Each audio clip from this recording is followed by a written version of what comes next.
आज की बात। स्वागत।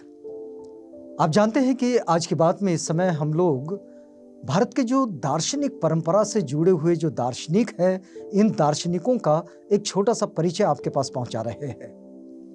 और आप ये भी जानते हैं कि ये जो दार्शनिकों का परिचय आपके पास पहुंचाने की ये जो कड़ी है, इस कड़ी में सबसे बड़ी भूमिका है प्रोफेसर डॉक्टर राजेंद्र प्रसाद शाक्य इनके शोध अध्ययन की।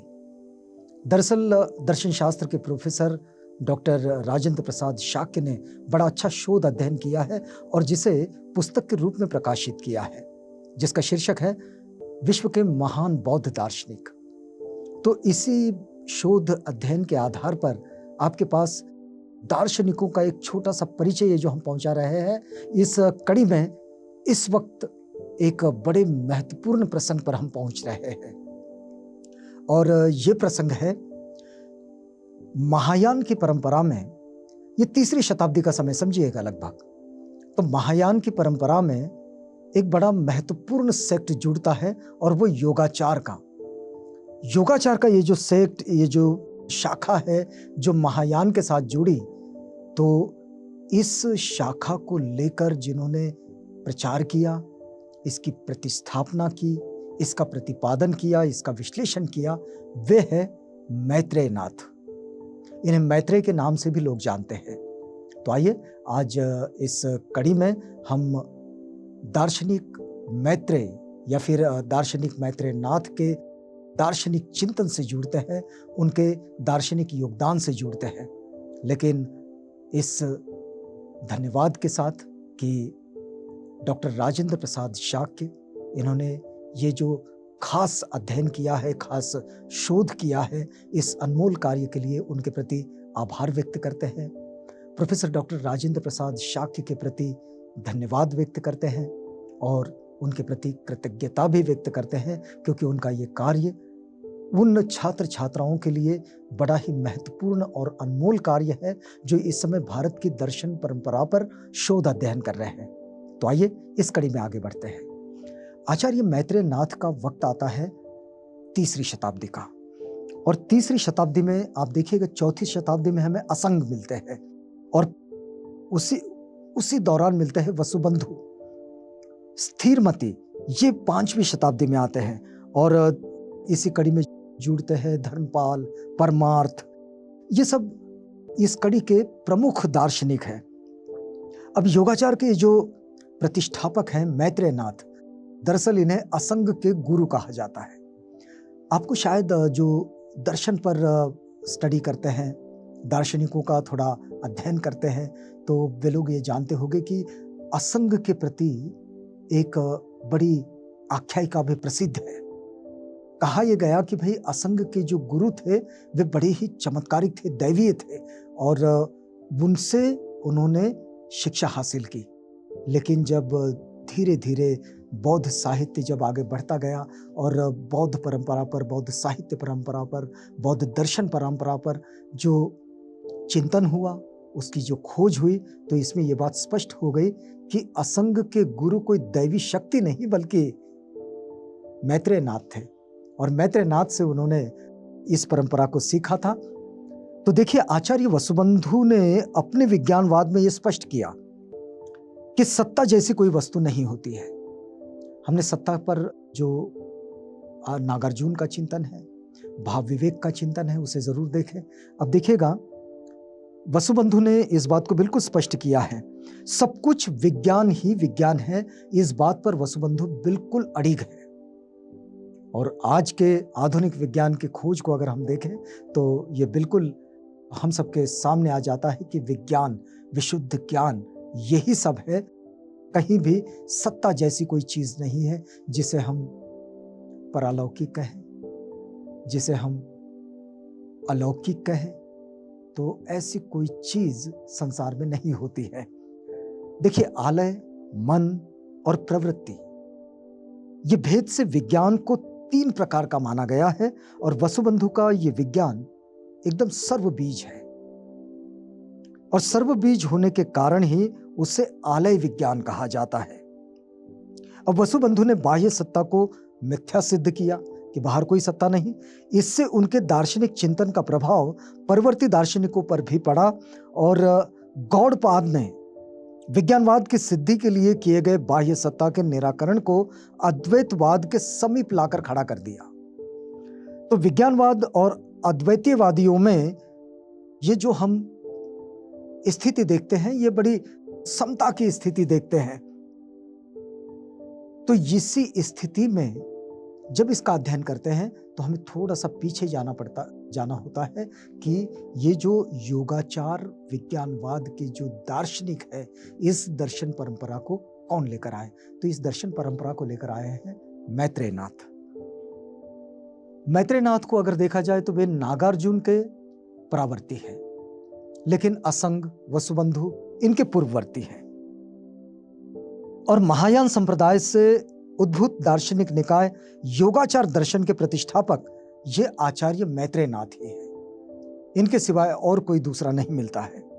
अब मैत्रेयनाथ द्वारा प्रस्थापित योगाचार के परवर्ती आचार्यों में असंग भी मिलते हैं, वसुबंधु, स्थिरमति, दिग्नाग, धर्मपाल, शांति रक्षित और कमलशील, ये बड़े विख्यात विद्वान हैं।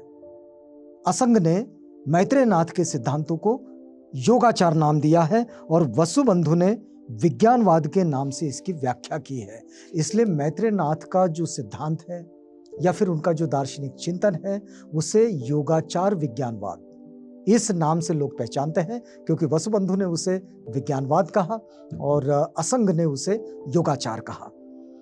दरअसल ये परंपरा तथागत बुद्ध के मूल वचनों को ही सिखाने, समझाने की और उसे विश्लेषित करने की परंपरा है। लेकिन चूंकि तथागत बुद्ध के लगभग 600 साल के बाद में ये सब दार्शनिक आए हैं और इन दार्शनिकों ने अपनी बात को 600 साल बाद वाले लोगों के समझ की दृष्टि से उसे विस्तारित और विश्लेषित किया है। तो देखिए, आचार्य असंग को महायानी ज्ञान देने वाले मैत्रेयनाथ बोधिसत्व के रूप में ऐतिहासिक महापुरुष तथा योगाचार विज्ञानवाद के वास्तविक प्रतिष्ठापक है। मैत्रेयनाथ का काल निर्णय वसुबंधु की तिथि पर निर्भर करता है। यानी वसुबंधु के विषय में जानकारी बहुत ज्यादा मिलती है, तो वसुबंधु की तिथि पर मैत्रेयनाथ का काल निश्चित होता है, यानी उसका निर्णय किया जा सकता है। तो हम ये कह सकते हैं कि वसुबंधु से पहले वे जरूर थे। तो कहा यह जाता है कि नागार्जुन की भव संक्रांति के व्याख्याता होने के कारण वे उनसे परवर्ती हैं।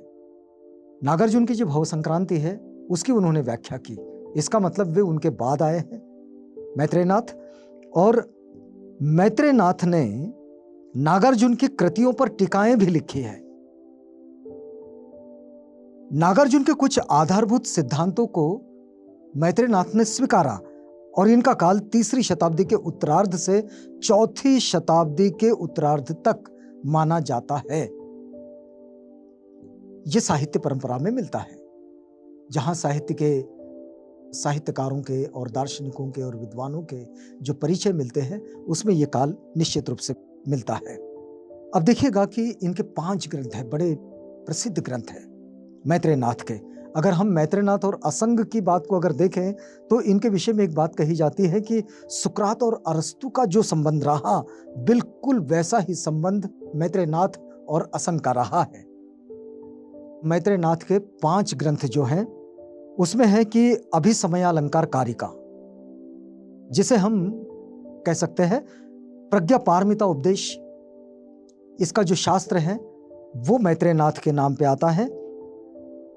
मैत्रेयनाथ ने मूल रूप से यह रचना तो की है संस्कृत में, लेकिन उनके इस पूरे सूत्रालंकार को सिल्वा लेबी ने इसे ढूंढा और वो जब मिला तो तिब्बती में मिला और चीनी में मिला। तो तिब्बती अनुवाद और चीनी अनुवाद उसके उपलब्ध है। और ये हम कह सकते हैं कि भारत से ये जो बौद्ध दर्शन परंपरा और साहित्य परंपरा ये कैसे नष्ट की गई, तो ये भारत में भारतीय भाषाओं में नहीं मिला, यहाँ की भाषाओं में नहीं मिला, ये चीन में मिला और तिब्बत में मिला, चीनी अनुवाद के साथ और तिब्बती अनुवाद के साथ। एक दूसरी बात है, महायान सूत्रालंकार ये भी उनका बड़ा महत्वपूर्ण ग्रंथ है। मध्यांत विभंग, ये भी एक उनका बड़ा महत्वपूर्ण ग्रंथ है। धर्म धर्मता विभंग और महायान उत्तर मंत्र, तो ऐसे 5 ग्रंथ हैं जिनकी रचना दार्शनिक मैत्रेय नाथ ने की है। इनका अगर दार्शनिक योगदान हम देखें तो मैत्रेय नाथ का ग्रंथ अभिसमय अलंकार में ये लिख रहे हैं प्रोफेसर डॉक्टर राजेंद्र प्रसाद शाक्य। वे लिखते हैं कि मैत्रेय नाथ का जो ग्रंथ है अभिसमय अलंकार, इसमें लमरिम के अभ्यास हेतु प्रतिपादित किया गया है। इसमें सम्यक संबोधि हेतु मार्ग एवं भूमिचर्या का निरूपण किया गया है। और मैत्रेय नाथ का यह ग्रंथ लमरिम का मूल पाठ माना गया है। इस ग्रंथ के 6वें अनुभाग में क्रमिक प्रयोग का उल्लेख है। इसमें भविष्य के बोधिसत्व के लिए सम्यक संबोधि की प्राप्ति हेतु उसके आध्यात्मिक चरणों के 4 रूप श्रेणीबद्ध प्रयोग के रूप में प्रस्तुत किए गए हैं। और ये 4 प्रयोग हैं। पहला सर्वाकार संबोधि प्रयोग, दूसरा है मूर्ध प्रयोग, और तीसरा अनुपूर्विक प्रयोग, और चौथा क्षणिक प्रयोग। तो मूल रूप से अभिसमयालंकार ग्रंथ के अंत में जो चीजें हमें दिखाई देती है उसमें एक तो 3 ज्ञान के विषय, दूसरी बात चतुः प्रयोग, और तीसरा लमरिम साधना। तो ग्रंथ के 4थे अध्याय में हेतुपल सिद्धांत, अध्यात्म गुरु के प्रति विश्वास एवं श्रद्धा पर विचार प्रतिपादित किए गए हैं। ये किसी भी दार्शनिक परंपरा में बड़ा महत्वपूर्ण अंग भी होता है। इसी अनुभाग में परकल्याण भावोत्पाद, बोधि चित्तोत्पाद तथा षड पारमिताओं की चर्चा के संबंध में भी निर्देश है। और इस प्रकार से मैत्रेय नाथ ने लमरिम चर्या के विषय का प्रतिपादन किया है, जो आज तक तिब्बती लामा परंपरा में जीवंत रूप में विद्यमान है।